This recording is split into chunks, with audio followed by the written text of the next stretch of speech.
Hello, welcome back to another video. This is the third and final part of the Omar Dogan art study series.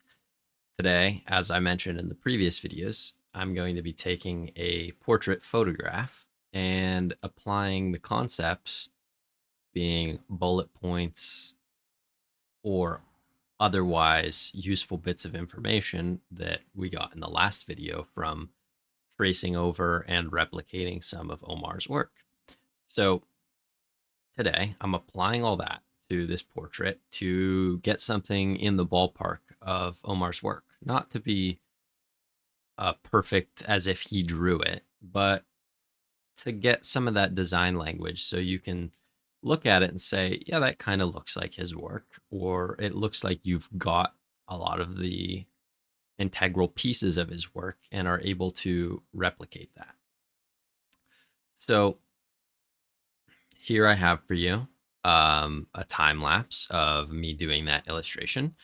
And I'm just going to go through it, walk you through my process here using the information that I kind of gathered, and hopefully you can learn something along the way as well.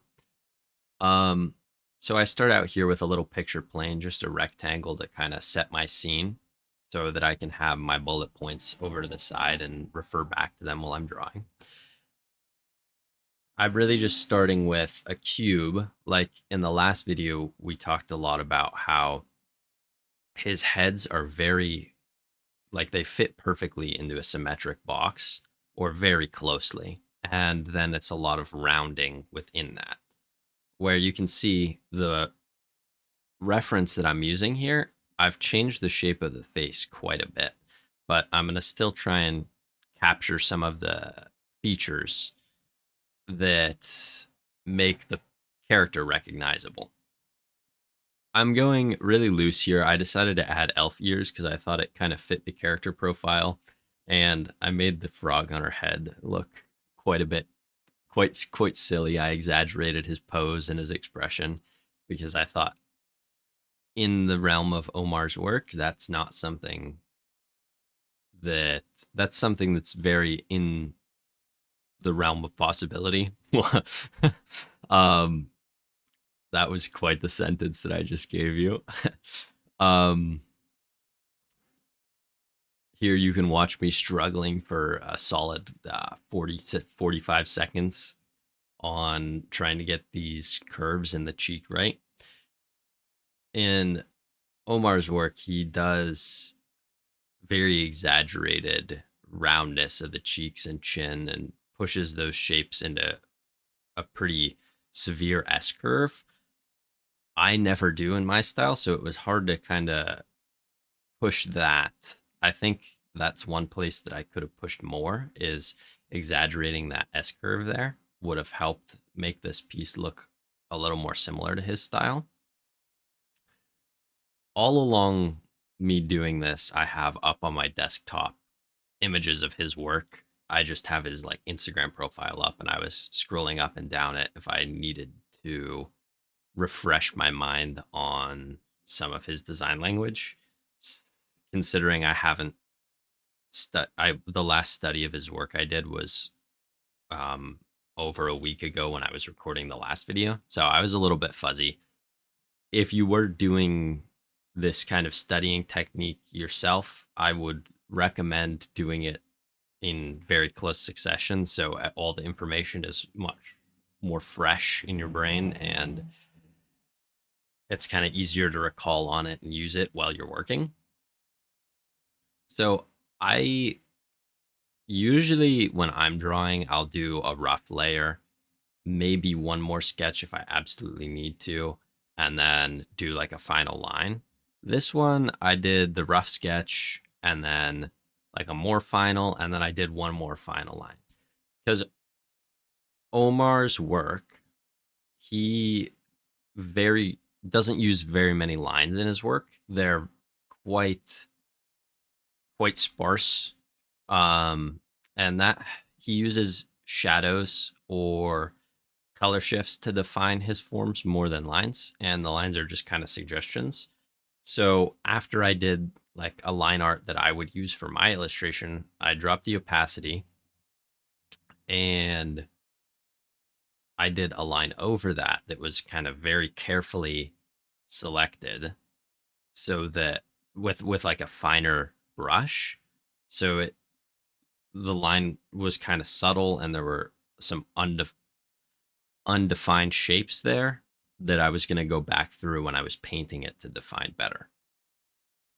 Here you can see I wanted to tweak my shapes a little bit, just going in with the liquefy tool, which is definitely one of the wonderful crutches of the digital medium, as well as being able to erase or select and move your shapes around.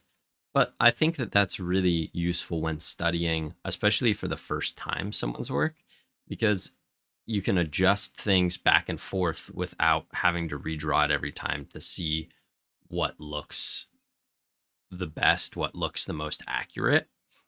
And then as you continue to study their work, if you so choose, you can go in maybe with pen and paper and try and nail it on the first try, or do pencil and then pen, which is much less forgiving. And it also forces you to think more carefully of what you're doing. I think a trap of digital art a little bit is you can go do a lot of back and forth. And so maybe you don't think so much about what you're doing in the moment. When if you thought for 10 seconds before you drew the lines you did, you wouldn't have had to draw them 15 times. I think that's something I'm definitely very guilty of doing digital art. You know, there's benefits and drawbacks of everything. And using digital versus traditional is no different. Uh, I used to do all my sketches traditionally with ballpoint pen or like a mechanical pencil, and then take a photo of them and do a line art over top on the computer. I just found myself being much looser and having much better line quality in traditional art forms. But nonetheless, returning to the subject, here I'm just getting close to finishing up my clean, extra clean, super clean line art that I would never do normally, so that I can define it all with the colors, the shadows, etc. Recalling on some of the information that we picked up on in the last video, Omar uses a very soft lighting. He doesn't really do any sort of dynamic lighting and hardly does shadow at all. It's more just the hint of lighting by doing a dark edge around all the forms and then blending it to a lighter center. So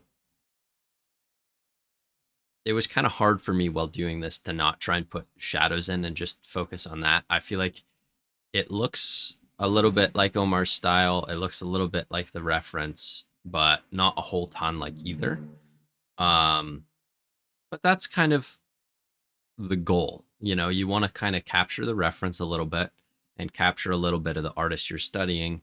You don't want to be a perfect clone of them. You're going to learn more by letting a little bit of your style flow through into what you're doing and consciously thinking about how you do art and how someone else draws those same things, and how you need to adapt what you do to make it look more accurate like the other person's work.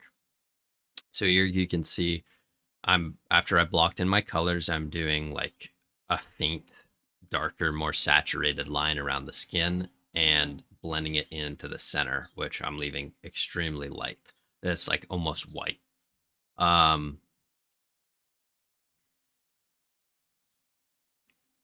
Just going through, blocking in some more shapes, looking through Omar's references. I think it's a great idea to have a big reference board of the artist you're studying while you're painting or trying to use use their work, because you're going to take a reference, and if you only have like one or two pieces of the person you're studying's work, you're going to bump into something in your painting and you're going to be like, I have no idea how they draw this form from this angle or whatnot. And that's something that I ran into with this face, especially the lips. I couldn't find any expressions that he drew like this. So I just kind of had to guess how I thought he would draw them based on the art of his that I've seen and drawn as well. Um, and I think that having a lot of references to someone's work helps you not get into that dilemma. But I also think that being in that dilemma helps you to maybe understand how the artist you're studying thinks about the subject so that you can kind of get in their head a little bit, if that makes sense. Kind of think through what they would do in this situation, how they would draw something. And that's kind of a cool concept if you think about it. I was thinking just recently, I like to make videos, or rather, I like the idea of doing videos where I'm recording the video but talking live recording instead of separately recording the illustration and then talking through it in post. But I can't focus as much on what I'm trying to say and what I'm drawing at the same time. I feel like that's definitely a big struggle of mine. And I think that's probably pretty common for most people. It's difficult to, especially when you're not on your default art, when you're trying to do a study, you really have to focus on what you're doing. And it's hard to let thoughts flow. At least it is for me. Maybe if I were to try and do a video where I'm drawing something and just talking live, it would be more like letting all of the art thoughts flow while they're happening, like what I'm thinking about in the design process or the rendering process, and kind of explain what I'm doing and why. If you think that might be an interesting video to watch, please let me know in the comments. So here I'm pretty much finishing up the final details. I think I'm going to throw in like a quick block of the clothing, but it's really here a lot of simplification because in Omar's work, he doesn't use a lot of lighting. It's just, like I said before, the very soft, almost like ambient occlusion only lighting. So that, in addition to how he does his hair, where it's very simplified, like choppy highlights and shadows in a vertical line to give the impression of gloss. So I just kind of took those points and applied them here to this, and then threw in like a dark edge around the face to give that like ambient occlusion shadow of the hair against the face or the chin and neck. Um, and then I just threw over a noise filter at the end to kind of give it a little bit of a paper texture.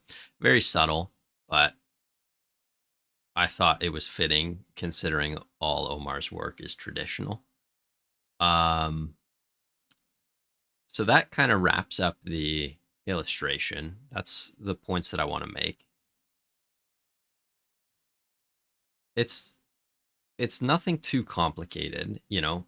The last video we took a deeper dive into what Omar does. In this video, it's kind of just recalling on that and applying it. I played this through at 3 times speed, so I didn't have to talk for as long.